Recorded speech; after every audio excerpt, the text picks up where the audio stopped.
नमस्कार, आप देख रहे हैं न्यूज़ वन इंडिया और मैं हूं आपके साथ आयुषी ओझा। खबरों का रुख करेंगे। खबर है लखनऊ से, जहां पर बीजेपी कार्य समिति की बैठक बुलाई गई है।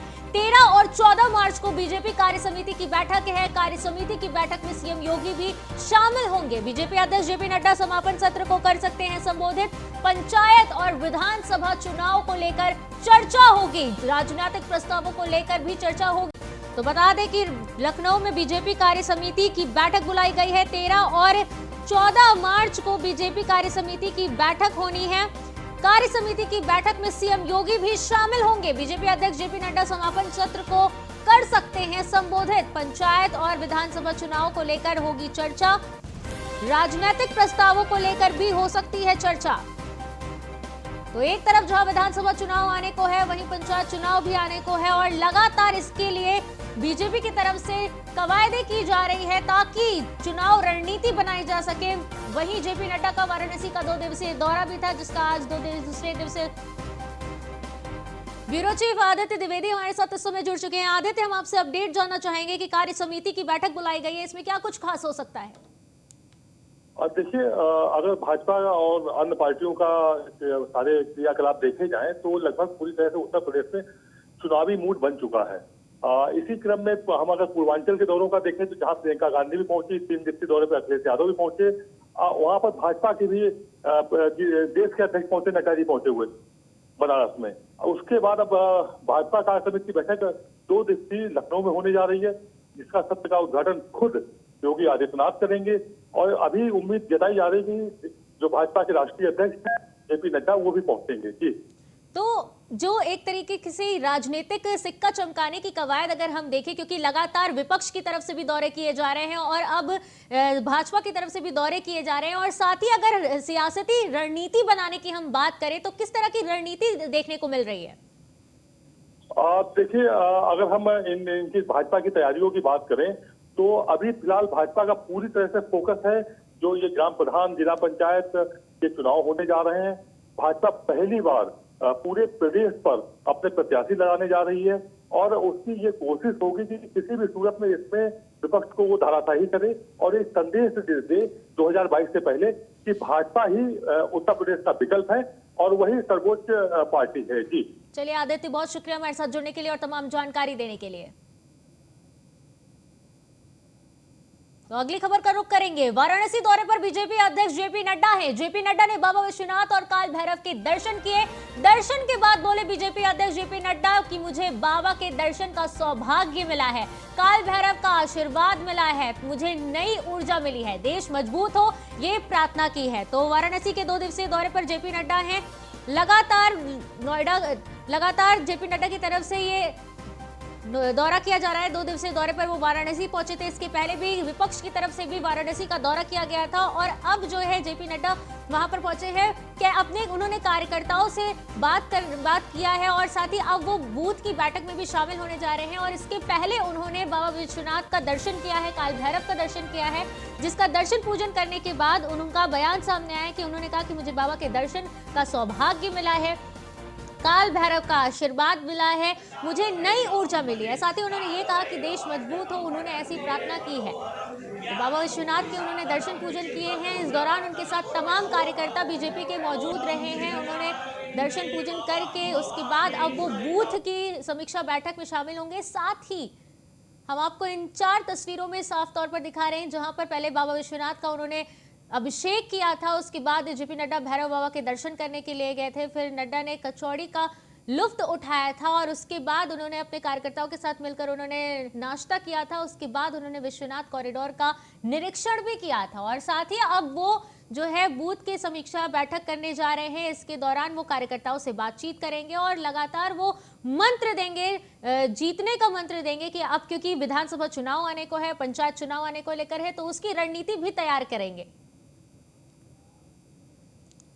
तो अगली खबर का रुख करेंगे और नाव के सूत्रों के हवाले खबर आई है कि एटीएस ने एक घर में छापेमारी की है। किराए पर रह रही महिला के घर पर छापेमारी की है। विदेशी एजेंटों से तार जुड़े होने का शक था। महिला के पति को एटीएस ने गिरफ्तार कर लिया है। पुलिस अधिकारियों ने मामले की जानकारी से इनकार कर दिया है। तो बता दें कि उन्नाव की यह खबर हम आपको बता रहे हैं, जहां पर एक विदेशी नागरिक को गिरफ्तार किया गया है। यूपी एटीएस ने विदेश नागरिक को गिरफ्तार किया है, जहां पर उन्नाव में एक विदेशी नागरिक को गिरफ्तार किया है। विदेशी एजेंटों से तार जुड़ने के मामले में उसे गिरफ्तार किया गया है। देश विरोधी गतिविधियों में शामिल होने का आरोप लगाया गया है। विदेशी एजेंटों के तार जुड़ने का आदेश है। हालांकि शहर में किराए के मकान पे विदेशी नागरिक रह रहा था। वहीं देश विरोधी गतिविधियों में शामिल होने के आरोप में यूपी के एटीएस ने विदेशी नागरिक को गिरफ्तार कर लिया है। उन्नाव से एक विदेशी नागरिक को गिरफ्तार किया गया है। बता दें कि देश विरोधी गतिविधियों में शामिल होने का उसके ऊपर आरोप लगा है। विदेशी एजेंटों से तार जुड़े होने का अंदेशा लगाया जा रहा है। शहर में किराए के मकान पर रह रहा था विदेशी नागरिक। उन्नाव की एक खबर हम आपको बता रहे हैं, जहां पर एक विदेशी नागरिक को गिरफ्तार किया गया है, जहां पर उसके ऊपर आरोप लगाया गया है। उसे एटीएस की तरफ से गिरफ्तार किया गया और उसके ऊपर देश विरोधी गतिविधियों में शामिल होने का आरोप है। कहा जा रहा है कि उसके तार जो है विदेशी एजेंटों से जुड़े हुए थे। निशानाथ पांडे संवाददाता हमारे साथ इस समय जुड़ चुके हैं। निशानाथ, हम आपसे जानना चाहेंगे कि ये पूरे मामले का अपडेट हमें आप बताइए, जहां पर एक विदेशी नागरिक को एटीएस की तरफ से गिरफ्तार किया गया है। जी देखिए, बिल्कुल बता दें, एटीएस की 8 सदस्यीय टीम रविवार को उन्नाव रेलवे स्टेशन पहुंची, जहां से एटीएस ने लोकेशन के आधार पर एक महिला को रोका और उसको लेकर उसके घर पहुंची। महिला से पूछताछ के बाद एटीएस अचलगंज बंथर स्थित एक स्लाटर हाउस पहुंची, जहां से उसने महिला के पति मीट व्यवसायी शाहिद को हिरासत में लिया। इसके बाद टीम शाहिद को लेकर कासिम नगर उसके घर पहुंची, जहां वह तकरीबन 5 माह से अपनी पत्नी और बच्चों के साथ रह रहा था। सूत्रों की मानी जाए तो एटीएस ने शाहिद के घर से 5 लाख रुपए की नकदी, 8 पासपोर्ट, कई प्रांतों के अलग अलग नामों के आधार कार्ड व पासबुक समेत कई दस्तावेज भी बरामद किए हैं। हालांकि पूरे मामले में पुलिस अधिकारी जानकारी देने से इंकार कर रहे हैं। बहुत बहुत शुक्रिया आपका हमारे साथ जुड़ने के लिए और तमाम जानकारी देने के लिए।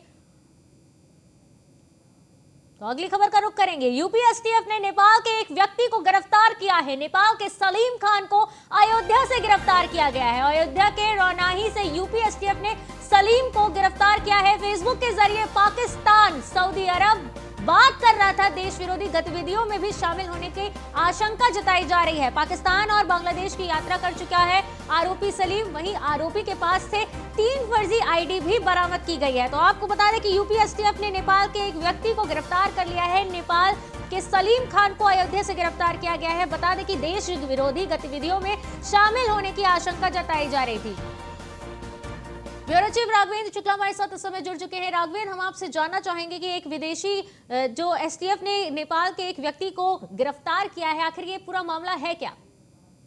बिल्कुल, मैं आपको बता दूं कि उत्तर प्रदेश एसटीएफ टीम जो है लगी हुई थी वाराणसी से। इसने पीएफआई एजेंट को भी अभी कुछ दिन पहले ही गिरफ्तार किया था। उसके बाद से अयोध्या, खासकर चूंकि सुरक्षा का तंत्र काफी मजबूत कर दिया गया है, अयोध्या के आसपास के लोग जो भी विदेशों में बात कर रहे हैं उस पर उनकी पैनी नजर है। और यही कारण है कि आज एक सलीम खान नामक व्यक्ति को जेल भेज दिया गया है। यूपी एसटीएफ की ज्ञानेंद्र राय की टीम ने गिरफ्तारी की है और यहाँ रौनाही यानी अयोध्या पुलिस से सुपुर्द कर दिया गया था। इस समय सलीम खान जो संदिग्ध है उसे मंडल कारागार अयोध्या में बंद कर दिया गया है। बताया जा रहा है कि इस व्यक्ति का जो है देश विरोधी गतिविधियों में शामिल होने की आशंका जता रही है, तो इसको लेकर एसटीएफ की तरफ से क्या रुख अपनाया जा रहा है? बिल्कुल, देखिए, व्हाट्सएप और फेसबुक के माध्यम से ये नेपाल, पाकिस्तान, सऊदी अरब, कुवैत, सूडान, इन तमाम सारे देशों में ये लगातार अपना संपर्क बनाए हुआ था। वहां के कुछ संदिग्ध लोगों से ये लगातार बात करता था और इसी कहीं ना कहीं से पड़ताल की जद में जब आया तो एसटीएफ ने इसके घर से जो है गिरफ्तार किया और रौनाही पुलिस के सुपुर्द किया। पूछताछ हालांकि अभी भी बाकी है। सूत्रों की अगर बात की जाए तो जेल के अंदर से भी जो है उससे एसटीएफ की टीम जो है बात करने का लगातार प्रयास कर रही है और उनसे कड़ी पूछताछ भी करेगी। फिलहाल उसे निगरानी को लेकर के फिलहाल अयोध्या मंडल कारागार में बंद कर दिया गया। राघवेंद्र, बताया जा रहा है कि पाकिस्तान और बांग्लादेश की यात्रा भी कर चुका है आरोपी। बिल्कुल, देखिए, इसके जो पासपोर्ट की जो है जांच की गई उसके माध्यम से पता चला है कि बांग्लादेश और पाकिस्तान इससे पहले भी ये जा चुका था और तमाम लोगों से जो इसकी साठगांठ थी, खासकर नेपाल से जो इसका आना जाना लगातार था, क्योंकि जो पूर्वी उत्तर प्रदेश की अगर बात की जाए तो नेपाल के बॉर्डर से सीधे जुड़ा हुआ है और बगैर दस्तावेजों के आसानी से आ जा सकता था। यह कई बार नेपाल भी जाता था और वहां के भी लोगों से लगातार ये संपर्क में था।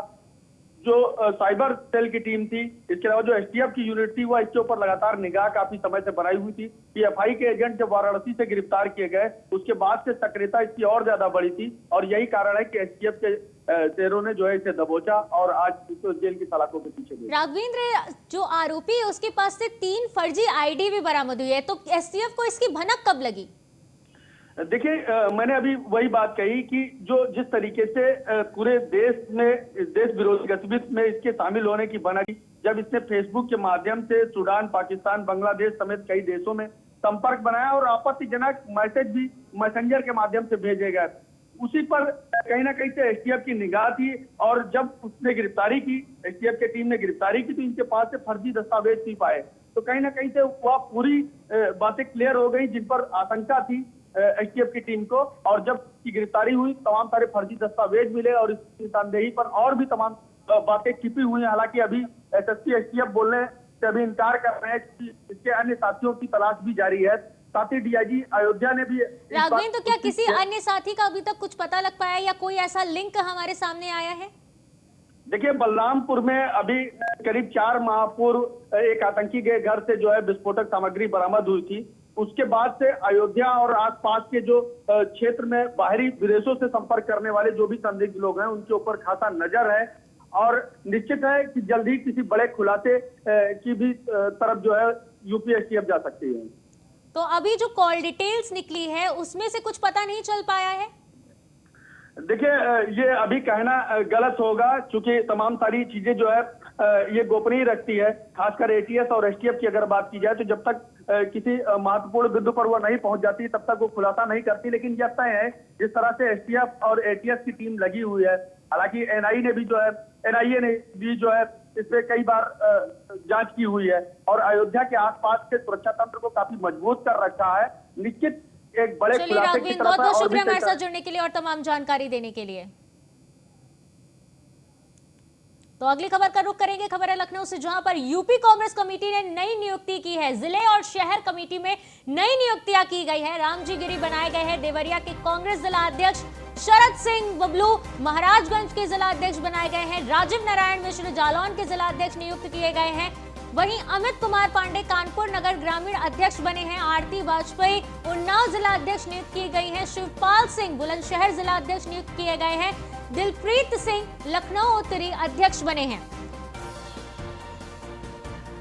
तो एसके वाजपेयी संवाददाता हमारे साथ इस समय जुड़ चुके हैं। एसके, यूपी कांग्रेस कमेटी की नई नियुक्ति गई है, इसमें अपडेट अभी तक क्या है?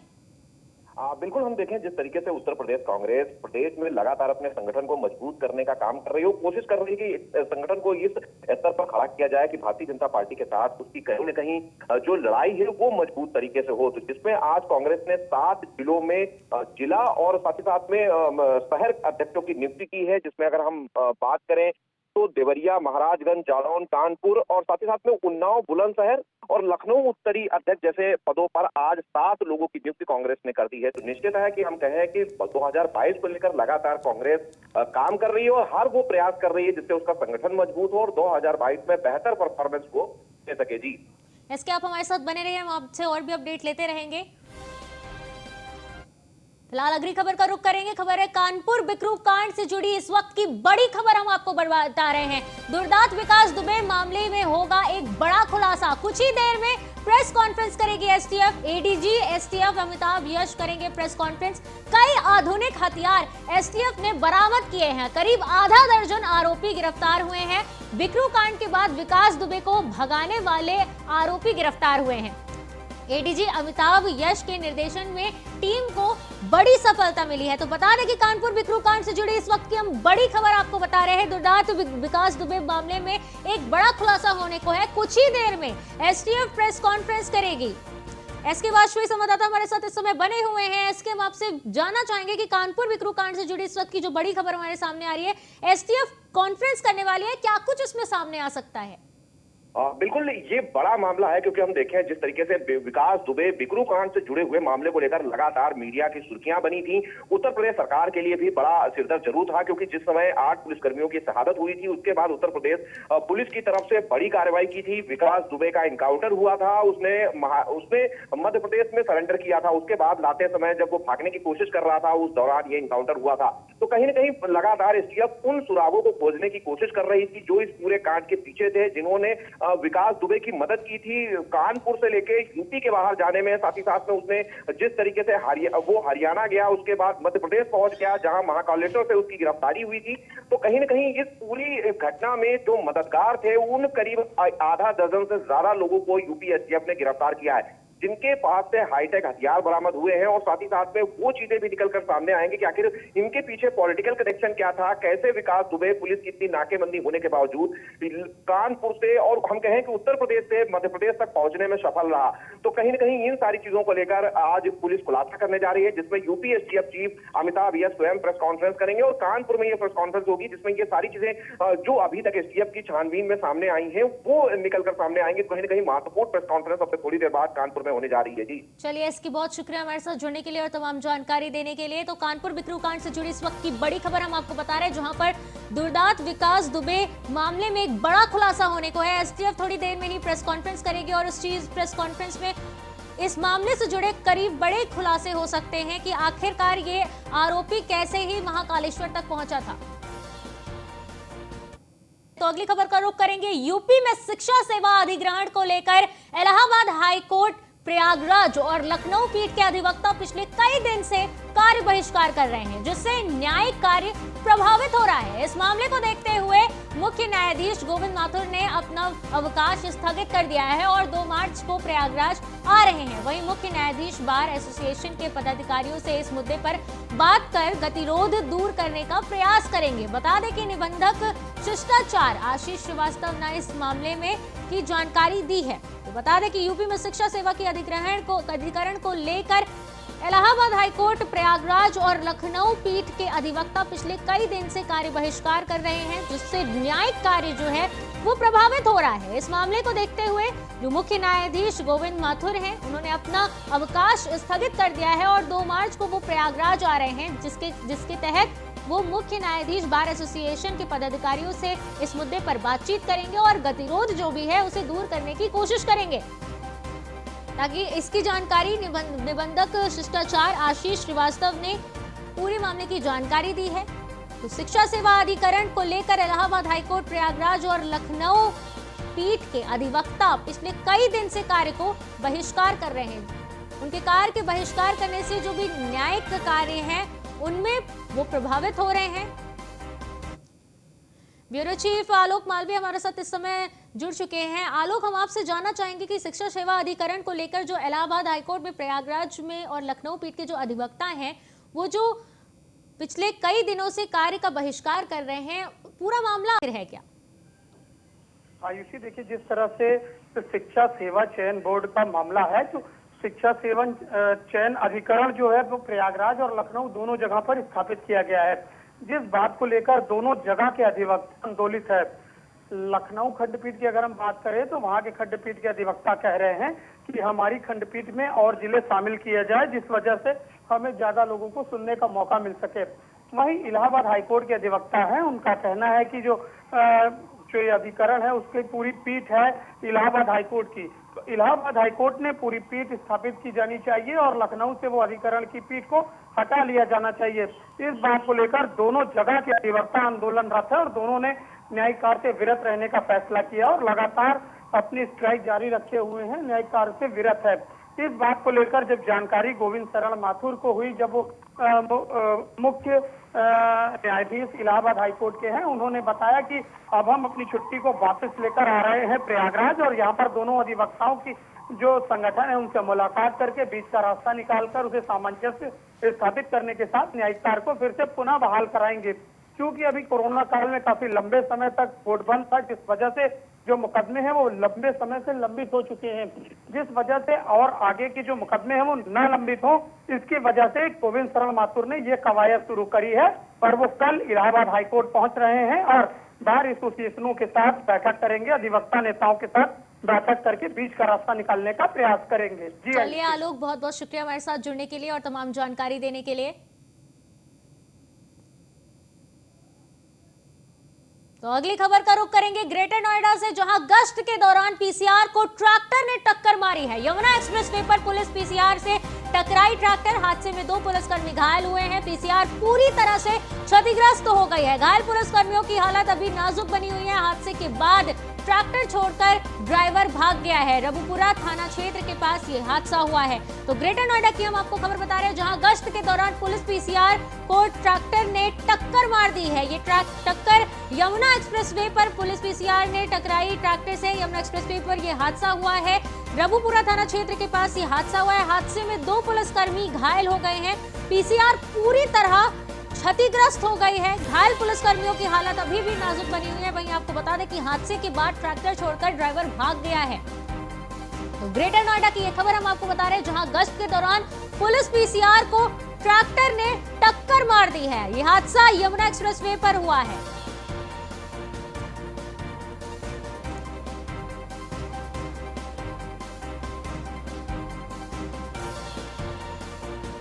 तो अगली खबर का रुख करेंगे, खबर है श्रावस्ती से, जहां पर बुजुर्ग दंपत्ति पर जानलेवा हमला हुआ है। दबंगों ने घर में घुसकर जानलेवा हमला किया है। कुल्हाड़ी से दबंगों ने दंपत्ति पर वार किया। शोर मचाने पर मौके से फरार हुए आरोपी। घायल दंपत्ति को अस्पताल में भर्ती कराया गया है। भिनगा कोतवाली क्षेत्र के नकहा गांव का यह मामला बताया जा रहा है।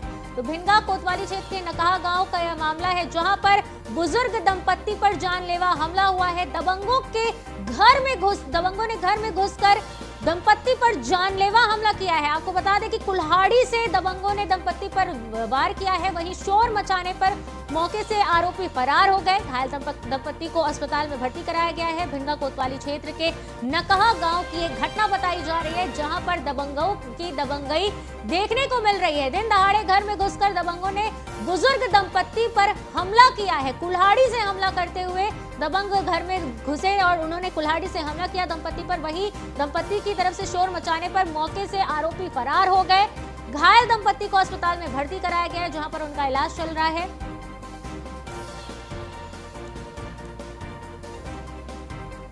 तो अगली खबर का रुख करेंगे, खबर श्रावस्ती से ही है, जहां पर सड़क हादसे में दरोगा की मौत हो गई है। तेज रफ्तार कार बेकाबू होकर दीवार से टकराई। हादसे में दरोगा शंभू कुमार की मौके पर ही मौत हो गई। हादसे में 2 लोग गंभीर रूप से घायल हो गए। वहीं मल्हीपुर थाना क्षेत्र के सुजान डीहा के पास यह हादसा हुआ है। लक्ष्मणपुर चौकी के पास तैनात दरोगा शंभू कुमार हैं। तो शंभू कुमार दरोगा की मौत हो गई है। हादसे में दरोगा शंभू कुमार की मौके पर ही मौत हो गई है। सड़क हादसे में दरोगा की मौत हुई है। तेज रफ्तार कार बेकाबू होकर दीवार से टकराई। हादसे में दरोगा शंभू कुमार की मौके पर ही मौत हो गई। हादसे में 2 लोग गंभीर रूप से घायल हो गए। आपको बता दें कि इस हादसे में एक तरफ जहां दरोगा की मौत हो गई, वहीं 2 लोग गंभीर रूप से घायल हो गए हैं। हालांकि घायलों का उपचार चल रहा है। मलियापुरा थाना क्षेत्र के सुजान डीहा के पास का यह हादसा बताया जा रहा है।